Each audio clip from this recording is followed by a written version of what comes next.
Hi, I'm Kelly Forden, and I'm here today with Tuesday Toasts for Midwest Writers. Our writer today is Eli Sparkman. He's a writer from Harper Woods, Michigan.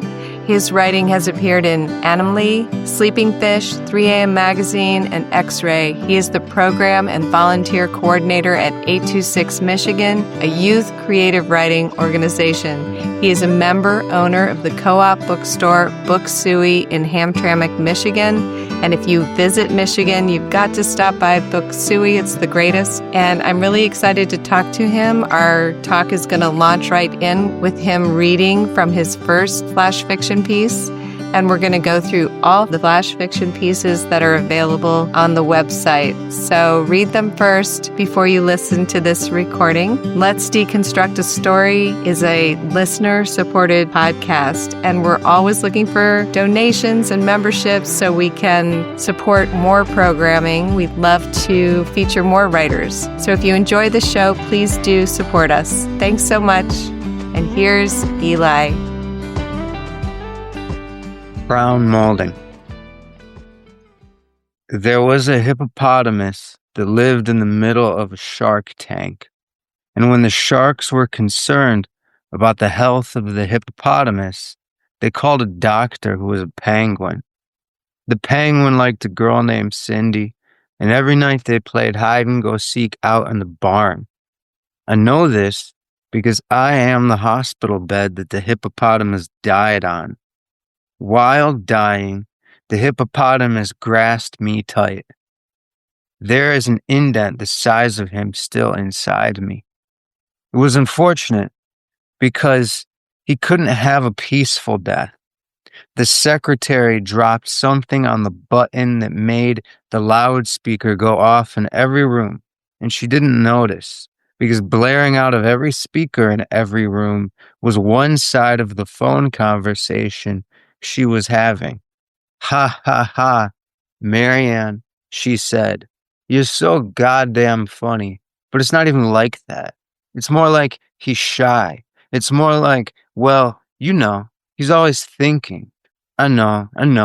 But even the other day, we're like in the dining room and we're having a conversation, or at least I'm telling him about like the bullshit that bitch Nancy the nurse said to me about the time card. But like, well, you know, it's what people do. I'm telling him about my day. And like, well, what it feels like to me is that he's not even listening. I go, Daniel, what the fuck? Do you want this relationship to end right fucking now? And he's like, no, honey. Sorry, baby. I was just checking out your apartment. Yeah, I know. He says, the crown molding. I'm just wondering how they did it this way. The top notched off like that, and something like that, or whatever. Oh shit, my water bottle. It's. I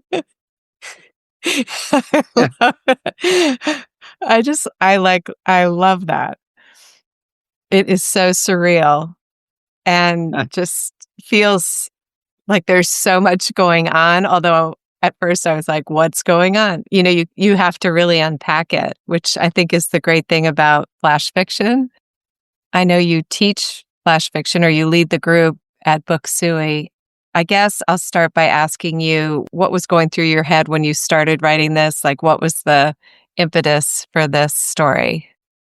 Well, I don't know how much I teach flash fiction as I try to my best to create settings where it can occur.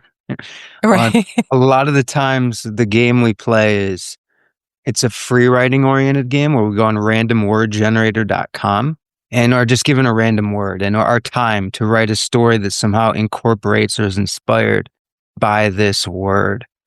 And I suppose in a sense I'm very, some folks call it surreal. I'm just very interested in the subconscious and sort of the magical, mysterious work that is automatically being done inside of us. Just doing And it's weird because there is a lot being done here. For instance, I mean, it seems to me the bed, it's from the POV of the bed part. Well, first it's sort of like omniscient, right? And then it goes into the POV of the bed. So like I can't even say it, anthropomorphizing the bed.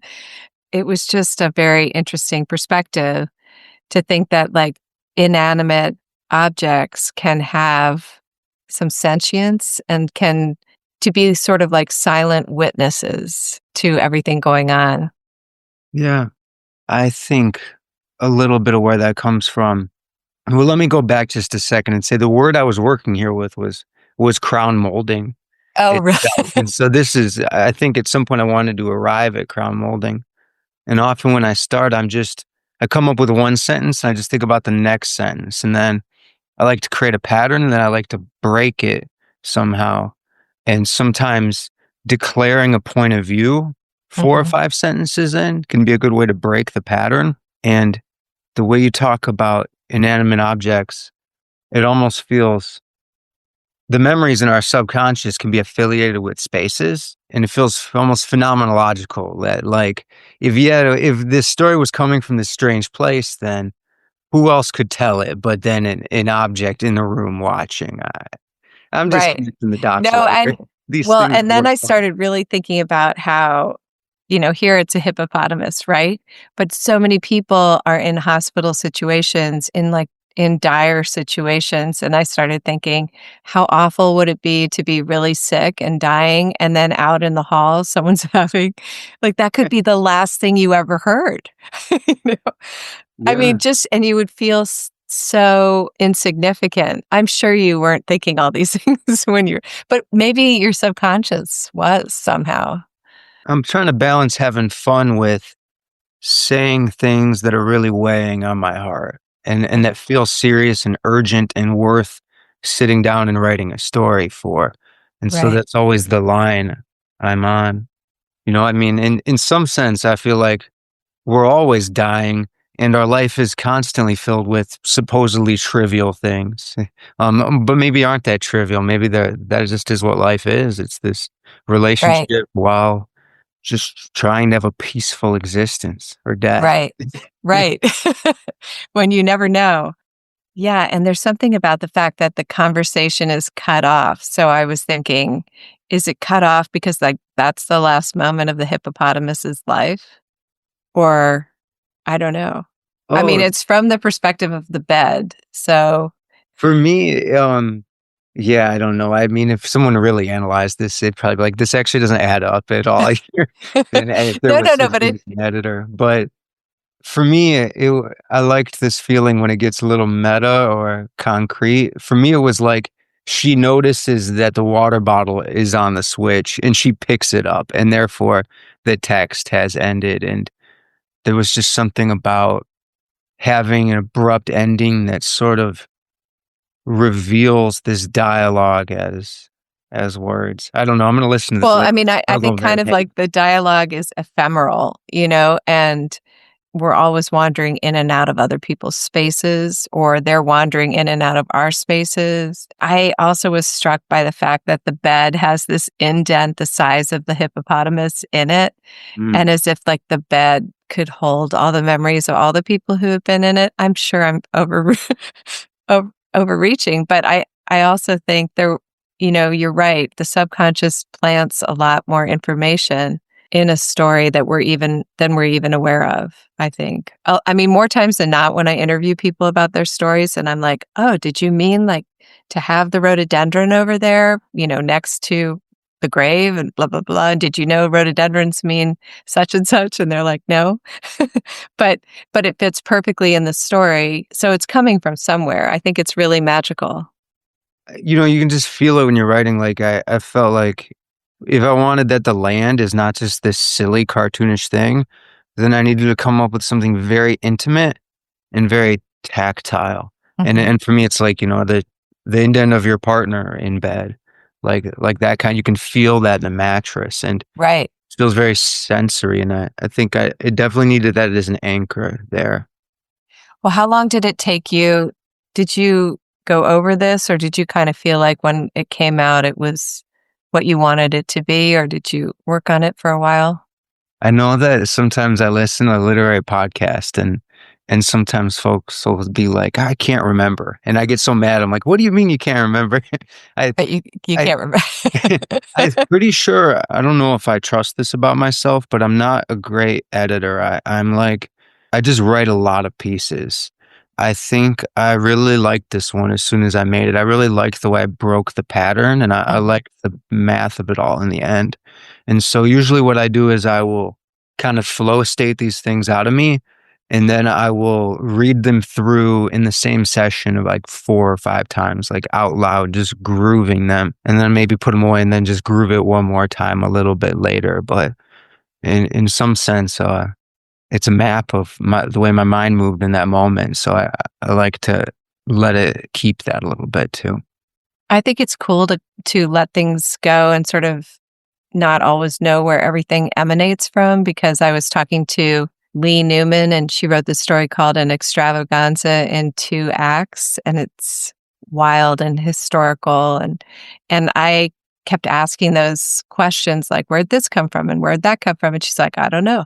Sometimes I like to not know myself, which was a revelation to me, because I always was of the mind that like you have to pinpoint everything and know exactly where it came from. But that becomes so, I don't know, cerebral. Like some of the magic disappears when you do that, I think. But I also thought there was a theme of people not listening to other people in this story. You know, like there's the woman on the phone and she feels like things aren't going her way or the person isn't listening.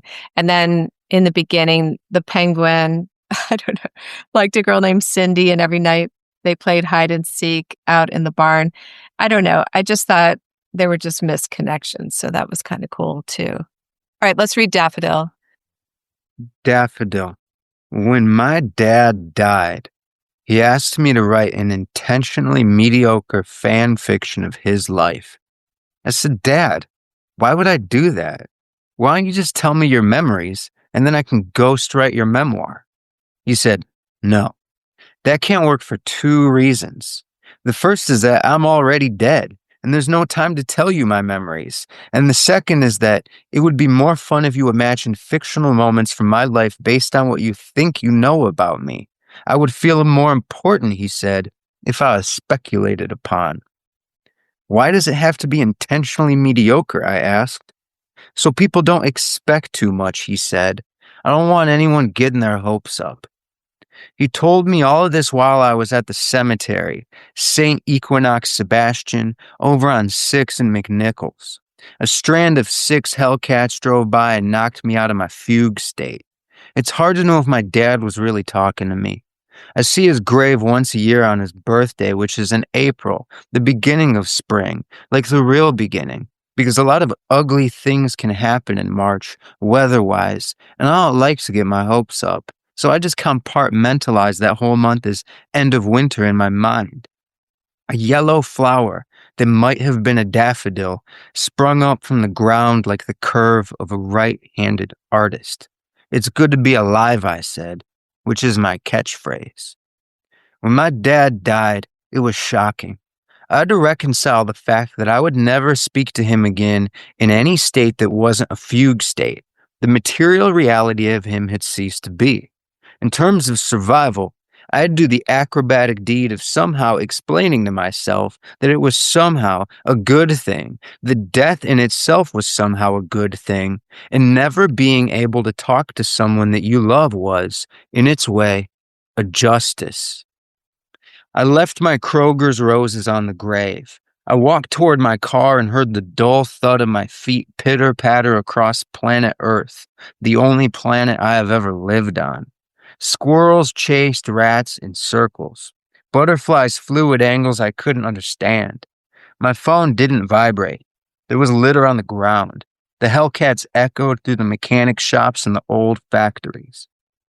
It was St. Patrick's Day, or at least it had been recently. The glitter green strand of plastic clovers that hugged the television in the nearest bar, a bar he may or may not have frequented.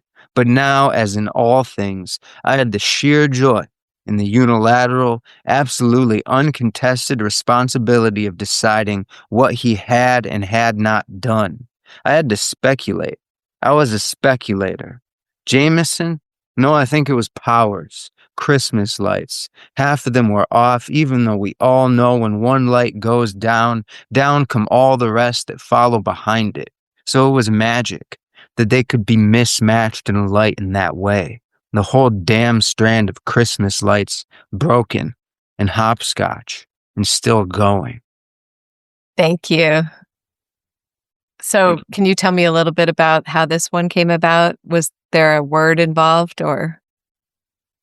I don't remember if daffodil came from the website. I have like a notes app on my phone where I put words all the time. Like all the time in my life, I'm like, I hear a word or someone say something, and I'm like, that'd be a cool name for a story. I just like the way the word sounds, and it feels mysterious to me what might come out if I wrote under it. Right. Under Well, I some. like that because it makes writing into play. And I think that so many people get caught up in trying to do something significant or whatever, and you lose that sense of play. And it's supposed to be about having fun and seeing and sort of letting the story guide you. So that is very cool. Okay. So it's obviously about grief and loss. What else do you think it's about? I mean, I'm just curious when you were writing it. I think it's about when we love people, how our ideas of them shape how we see things. Hmm. Like my father is a landscape architect or a landscape designer, and he Wow.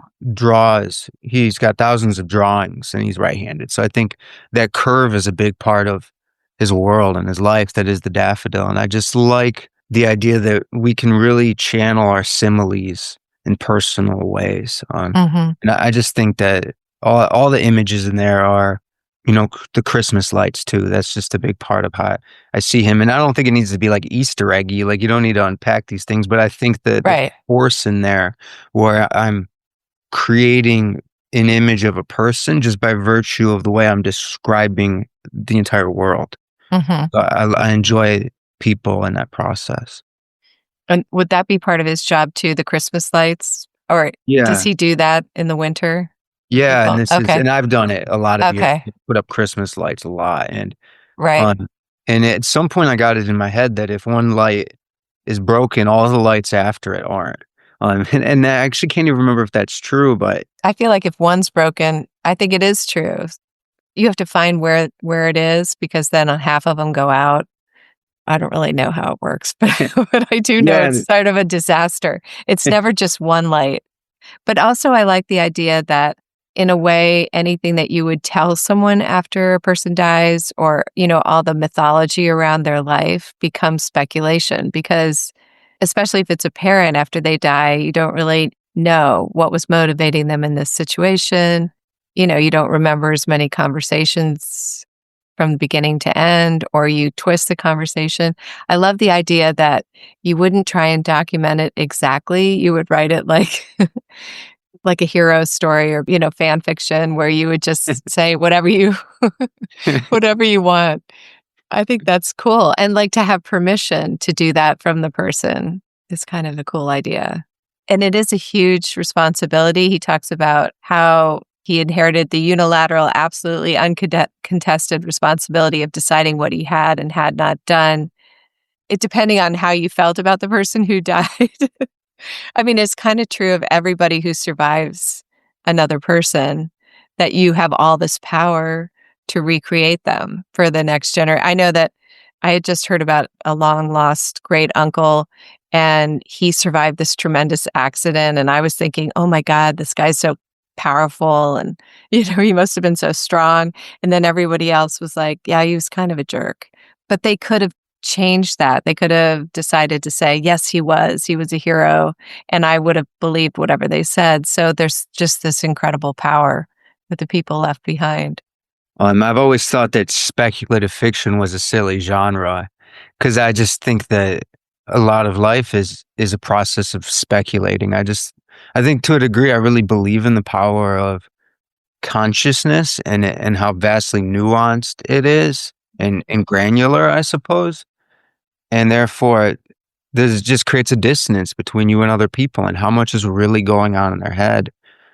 We are often speculating, and I do often think that the stories we tell about other people are more often stories we're telling ourselves about ourselves, but through our interpretation of somebody else's existence. And I'm still navigating that, but I'm curious about what it feels like to just be honest about feeling that way in fiction, and what that can teach us about meeting each other where we're at.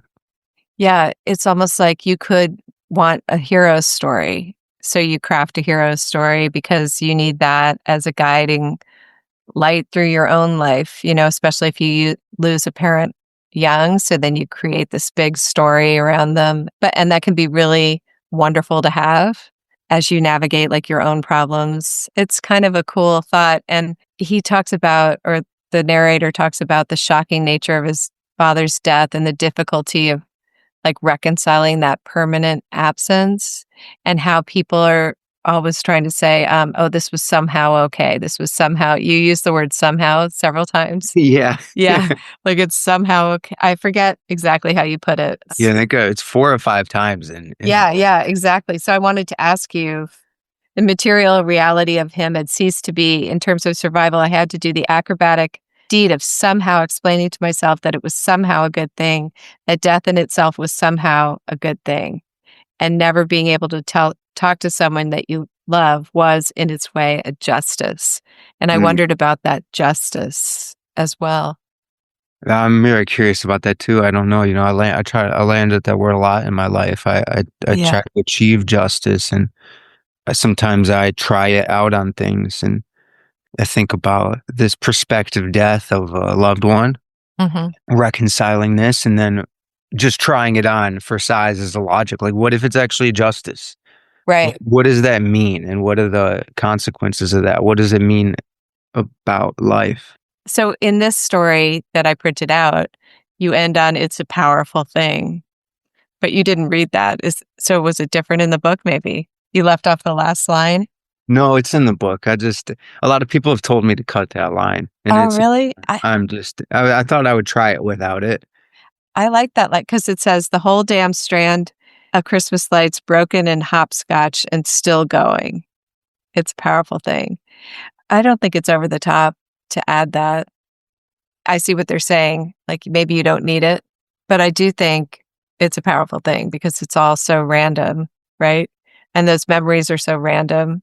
And the stories that you create from them are also like fan fiction, just like mediocre, maybe. Like maybe the whole life is mediocre, but it adds up to something. I don't know, but it adds up to something extraordinary, especially when you say, like, could it be Jameson or Powers? And all the mismatched things in the story, the daffodil, the broken Christmas lights, St. Patrick's Day, those are things that could only be aligned with a certain person. It wouldn't go with me or maybe you. I don't know. It's fascinating to think about. And I also think that I would rather have someone write fan fiction about me than write a biography of my life, which is very boring. It would be really, and I think it would be a tremendous honor to be speculated upon. Like just the thought that someone would spend all that time conjuring up a story about you is it's such an honor. Yeah. Like it's infused with this love and respect. I don't Yeah. know.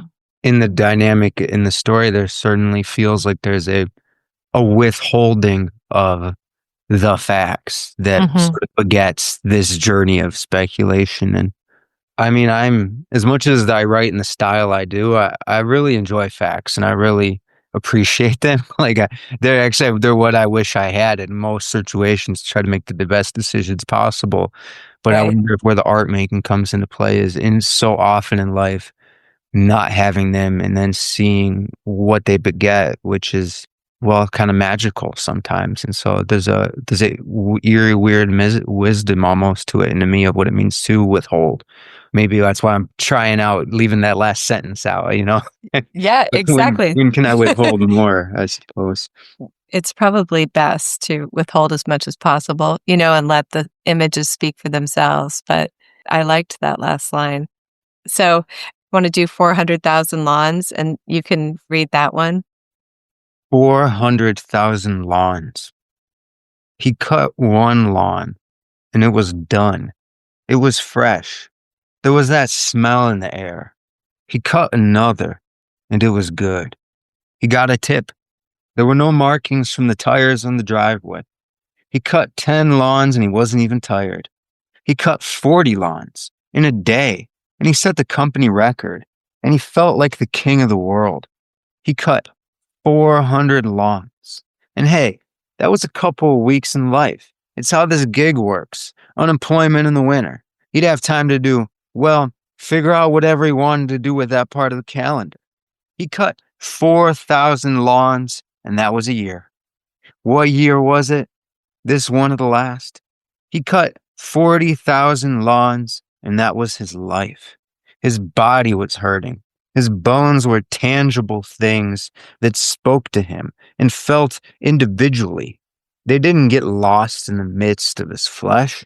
He cut 400,000 lawns and he was dead. In his next life, he was the grass. He learned that the smell of fresh cut grass is actually a distress signal, the grass raising an alarm that an apocalypse was taking place. He tried to reason with the other grass. He said he knew what life was like on the other side. The people mowing their ranks were in fact under the influence of drugs, and the smell of freshly cut grass was appealing to their heightened sensibilities. They had no idea what the grass was talking about when it smelled that way. He interviewed 4 million individual pieces of grass, and they all told their story. What did it feel like to be grass? It didn't matter that no one could live long enough to read the entire book. As long as everyone at least read part of the book, they'd have the general idea. He got the book translated by mites into the language of the squirrels, from squirrels to birds, from birds to dogs to humans. And then they finally understood, and the humans stopped killing grass and let it grow and allowed its story to permeate their world. By the end of the day, he'd considered it lives well lived, until hell froze over, and the sun did too, and everything died anew. I love that. Okay, tell me a little bit about how that came about. That was a story that I wrote in light of a workshop I took with the writer Lincoln Michel. He is sort of a fabulist, a sci-fi writer, kind of a punchy, imaginative folk. Yeah, he has a great book I love called The Body Scout, which Okay. is like this futurist version of baseball where like GMOs have just been allowed. And so it's like the Monsanto Yankees. And there's a big noir aspect to it. I really enjoy that book. Oh, cool. But it was a lesson again in like pattern writing, which I think is in a limited amount of space. Tell me what that means.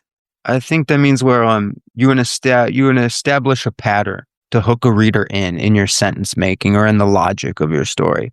And so the pattern in there is the usage of the multiplicity of the number 4 and the amount of lawns that were cut. Okay.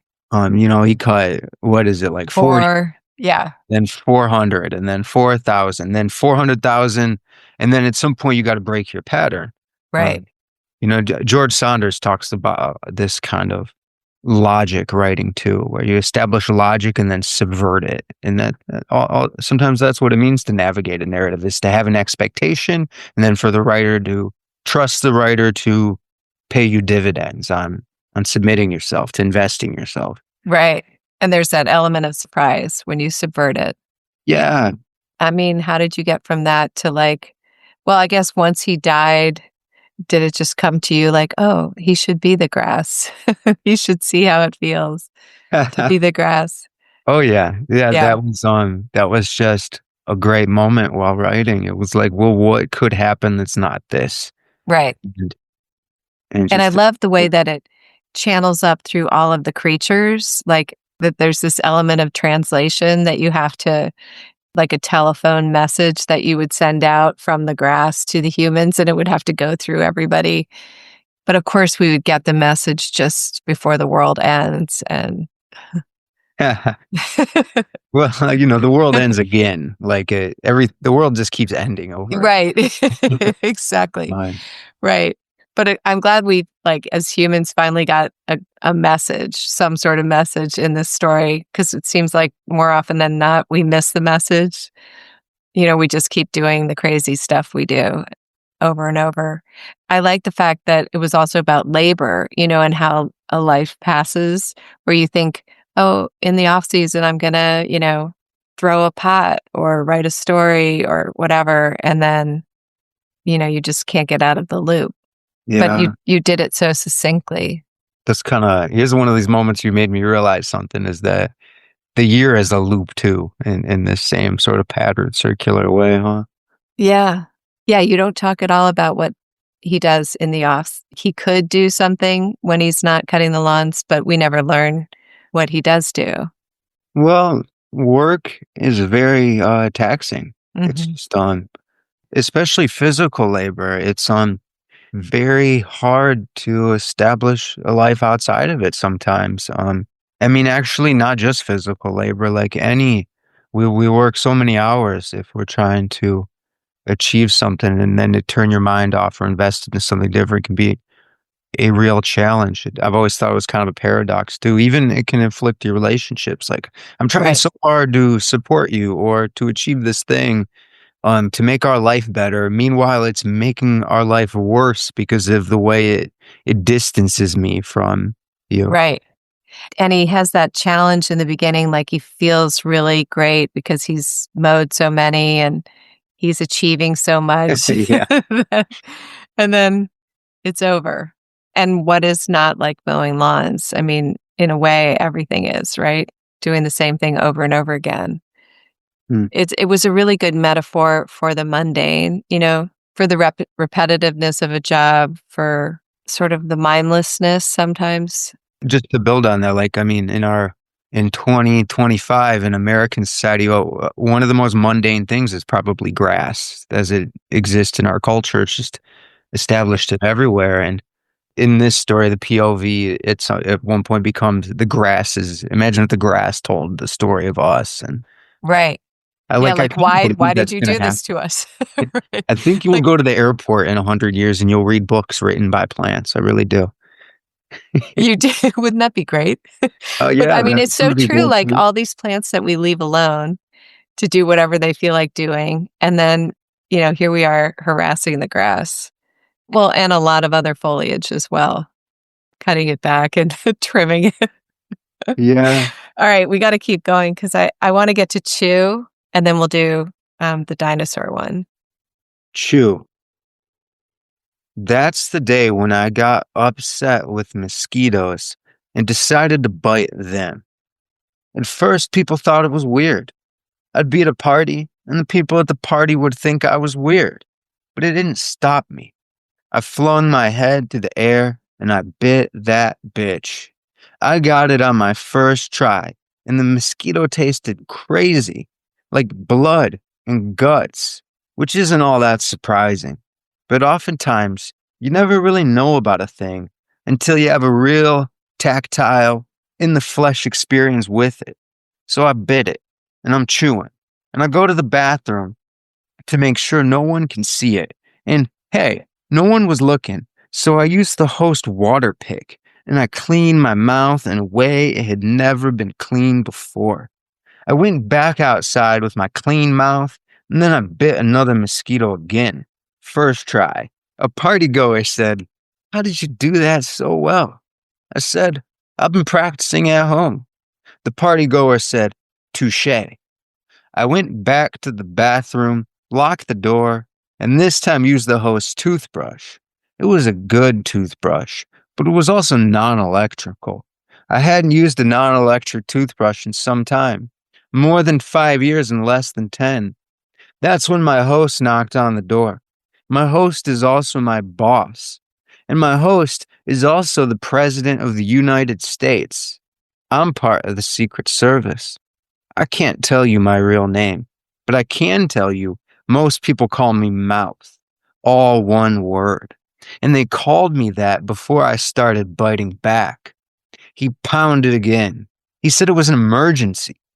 I opened the door, his toothbrush in my hand. He said, "Aliens have just invaded the country." And then he said, "What? What are you doing? Mouth, how could you?" I mean, I do not know how to unpack that story. I read it over and over again, and I was like, I'm just gonna ask you about it because it is so wild. Yeah. There's a lot going on, I think, but I don't know. Maybe not. It seems like I don't know. All right, so tell me where it came from, what the first thought was when you started working on that one. I think I wanted to do a book that was an homage to the Flash Fiction Club. And so Mhm. a lot of these are randomwordgenerator.com I love that. stories. And so the word was chew. Okay. I made that one. And the other part of Flash Fiction Club is we all write, and then everybody has an opportunity to read their piece out loud. And so that is a component of it. You want to kind of give everybody something fun sometimes to chew on, or Right. something deep to sit with. It can be people Yeah, take it in all. People are very vulnerable and taking a lot of different directions. But there is a sort of, at least for me, I don't know if other folks think of it this way, but like a performance aspect. Like you want to right. have the concoction show up. Just not to interrupt that, but when is Flash Fiction Club? Just so people, if there's someone in Detroit listening, will it start up again this fall? There's one more on June 4th at 6:30 p.m. at Book Suey bookstore. Okay. And then I think we may for about 3 years there. It was almost weekly. Wow. But I'm gonna take some time to edit a book this summer, and then I think we may kick it off with like more of a monthly cadence. I think Lynn Crawford might come in and do like an Olipo workshop. So maybe Cool. look forward to like August. I'll announce All it. right. Look on the Book Suey Yeah. newsletter. Okay. Well, I was thinking about the concept of secret service and protection. And of course, wouldn't it be fantastic if you had like a secret service agent who could get rid of mosquitoes every summer and was like, I mean, what a cool, like, weird protection that provides. And then so invasive too. I grew up in DC, and not that I had personal experience with the Secret Service, but I did know people who had, knew people who knew people who had Secret Service, and it was like very invasive to their life. And so when he goes into the bathroom and he's using the toothbrush, like the water pick and the Yeah. toothbrush, I was thinking, oh, I bet that happens because they're just like there. Some, I love the fact that his name is Mouth even before he starts really using his mouth. yeah, right.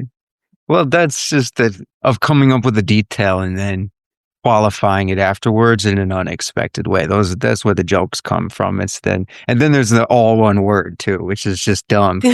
Not just one word. Yeah, it's So just ridiculous. sometimes I like a thought experiment when talking about stories, which is something along the lines of what literally happens here. And so this story felt very like in the moment, in action, bodies in a scene in a space. And so sometimes I'm most proud when I can limit the amount of summary that takes place and just keep a character moving through Mhm. space. For them to go to the patio and then back to the bathroom and back to the patio and then back to the bathroom, it was just interesting to move this biter around.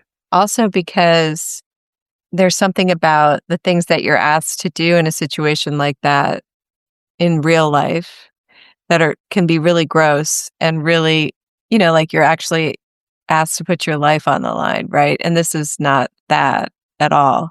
But there's something so gross about having to go and brush your teeth and the water pick and everything. Like they didn't provide him with that, which they should have been like, oh, you've been killing mosquitoes. You need your own Yeah. water pick. You need your own water pick. And no one was going to take care of that for him. So all of these expectations are that this person will go so far. And then, just the fact that the aliens arrived, which I thought was really funny, but in another way could have been a metaphor for what really could happen. 1 minute you're a Secret Service person, just like, I don't know, someone runs out of toilet paper, you run and get toilet paper, and the next minute someone's invaded and your life is on the line and you have mosquitoes in your teeth. Hmm. So It could happen right now. I mean, it could. It could. Maybe this is my COVID story. This is like It's I think it's about paradigm right, shifts and upheaval because even just the sentence, it's an emergency. right, I mean, is a lot of what gets said when someone's knocking on a bathroom door, and then for it to just for the rug to be pulled over and over. He's my boss. He's the right. You know, another line I think in my head about the story is there's a Dylan line that is forgive me, but it's something like even the president of the United States must sometimes stand naked. Yeah. Was I don't that know how that fits in other than wait a minute, was that I didn't remember that line, and now I have to pull it up. Was it in there? no, it's not in my story, but I Oh, just okay, think but you were that's the thinking of it. kind of rug pulling I wanted to do in a sense was it's all very stupid and silly and gross and tactile and I just feel And honest. human. Yeah, I mean, even inhumanity is so sadly human, I guess.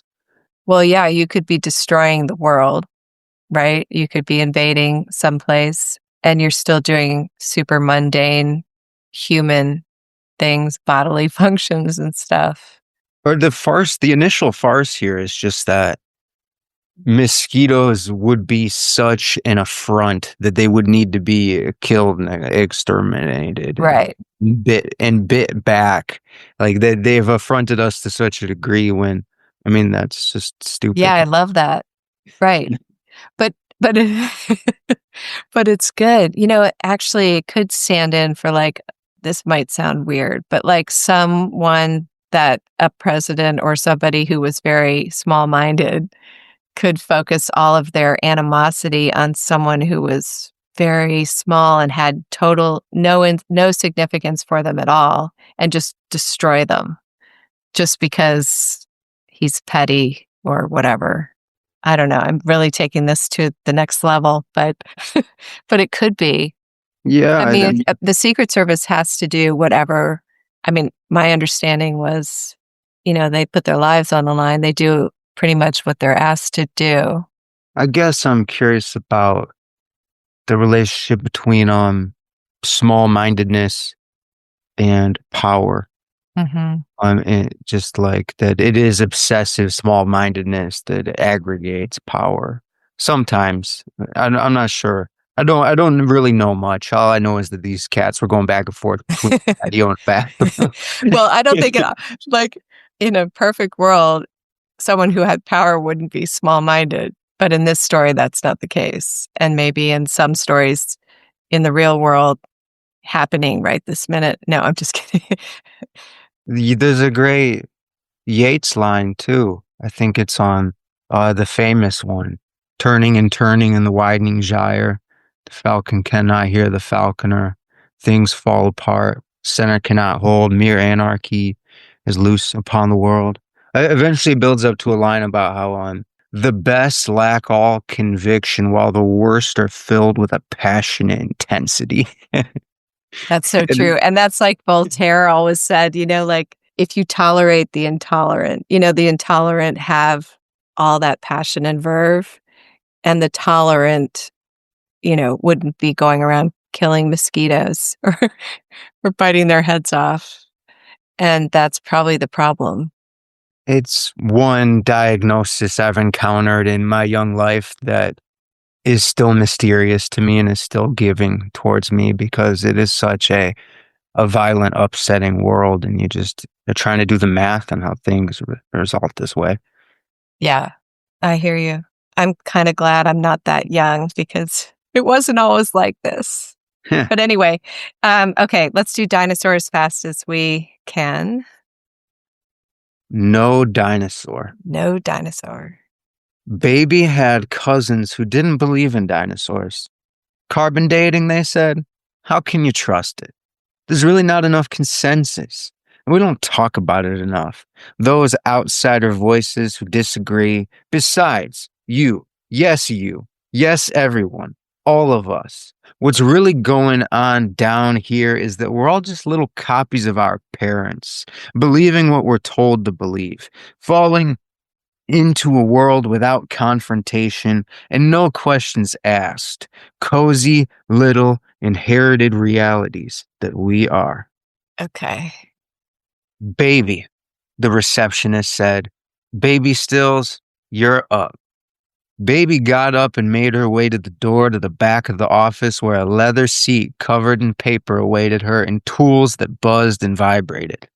On her way to the door, she spun a yellow wooden ringer around a yellow metal wire on the children's play table. A mother took her eyes off of home and cooking and gave Baby a dirty look.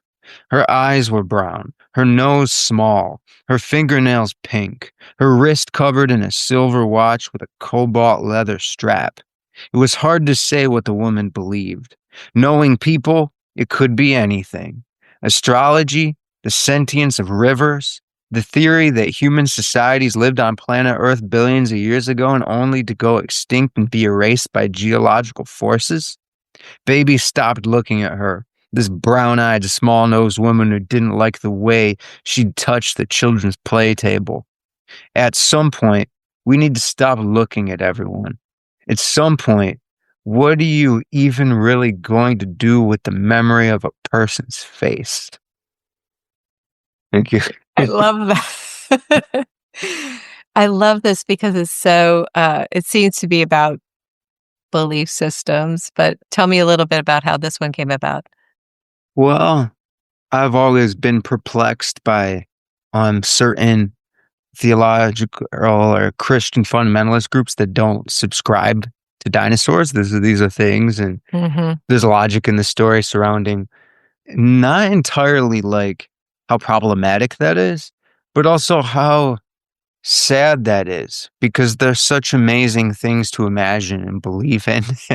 um, and for me, I was really interested in writing a kind of story that whose logic was purely associative, and that the narrative, the way it pushes forward, is just by someone's mind at a dentist waiting room, like thinking about one dinosaur related to one alligator to one another alligator story.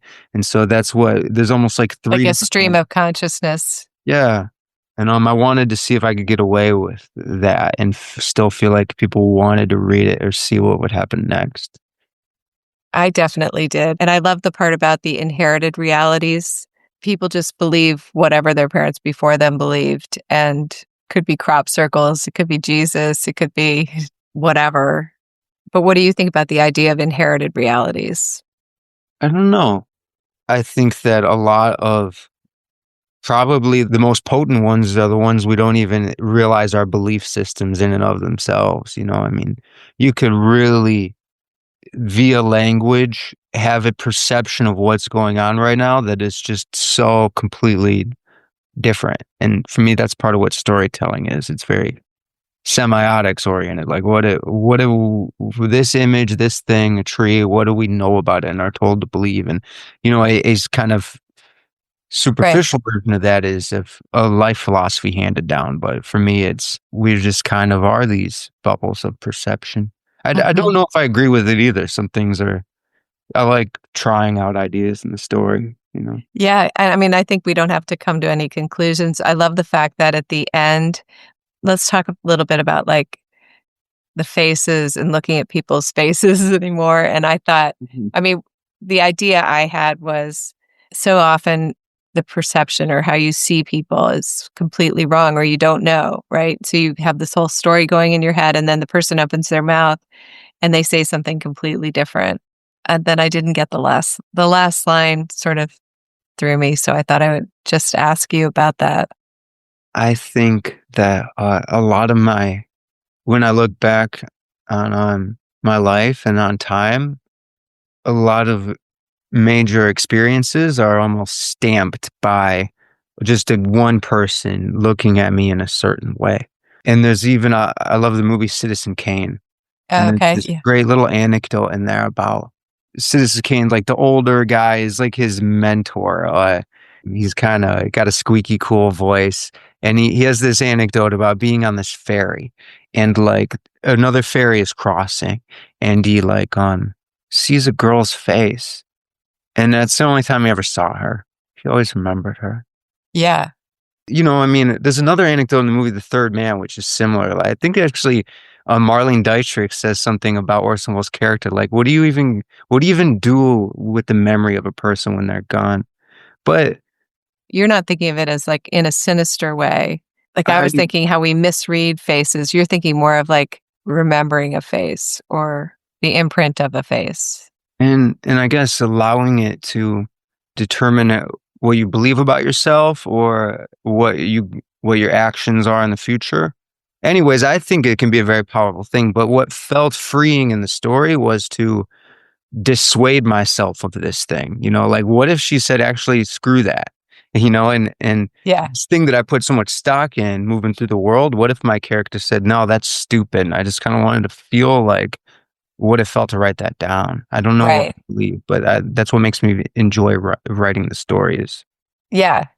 I just want to make sure I'm understanding you Hmm. correctly. Are you saying that as it pertains to the woman in the dentist's office, was it a look on her face or what was the way that she's perceived in that moment as being like angry and, I mean, she could have been thinking anything, right? But Yeah, because c- who knows what people believe, and I think right. in a certain sense, she feels judged for playing with the baby toy, Mhm. her way to being called to go to the dentist. I think the whole Right. story, baby feels infantilized Mhm.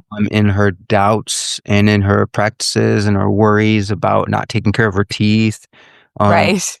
and if there's a revelation at the end of this story, it's like I've felt all these feelings in the last half hour in the dentist office, and this woman looking at me could be the stamp or the emblem of all this self-hatred I have. But Mhm. what if I said, screw that? And Right. what am I gonna do? What do you do? I don't need to make this an embodiment of my self-perception.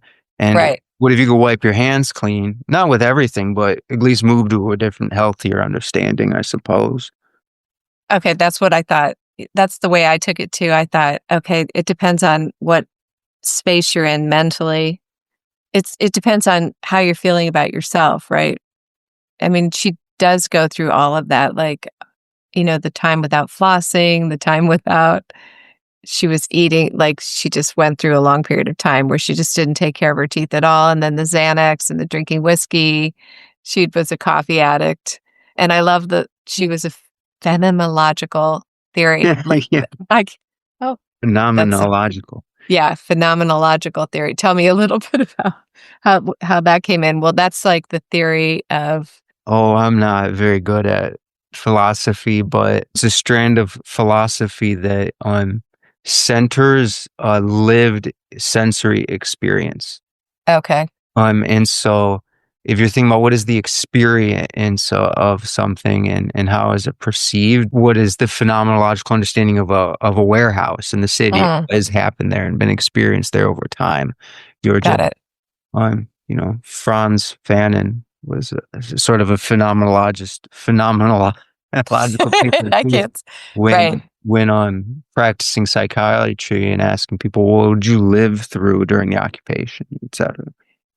Well, I love that one too. Well, I'd love to talk about it longer, but I wanna ask you before we finish, in terms of flash fiction, if you could just if someone's listening to this and they're really into flash fiction, do you have some tips for them to get started writing or, like, 5 things you think about or 3 things you think about when you're writing? I think that a great way to start practicing flash fiction is to think about what's very meaningful to you. And I wonder if each flash fiction story can exist as a sort of container for a meaningful experience or thought or change in oneself or images. I like the way that you said you take words, like daffodil or chew or whatever, and then just try and write a story around that. That was cool. And so I think you should allow yourself to find out what's meaningful for you in relation to that word. And then I think by virtue of taking the time to write these things down and to let them exist in story, for me at least, that has a reverberation back through my life. Like, Mhm. it is all kind of getting synthesized through me and landing in this place, and I just think Flash is a nice vehicle for being the plaques for those things in the museum of one's life. Well, thank you so much, Eli. Thank you, Kelly. Thanks so much to Eli Sparkman for being on the show. Coming up on July 1st, I'll be talking to Caitlin Horrocks and Erica Krause about two of their stories. Both stories are available on the website, so please read those before you listen on July 1st. I hope you all are having a great summer, and we'll talk to you soon.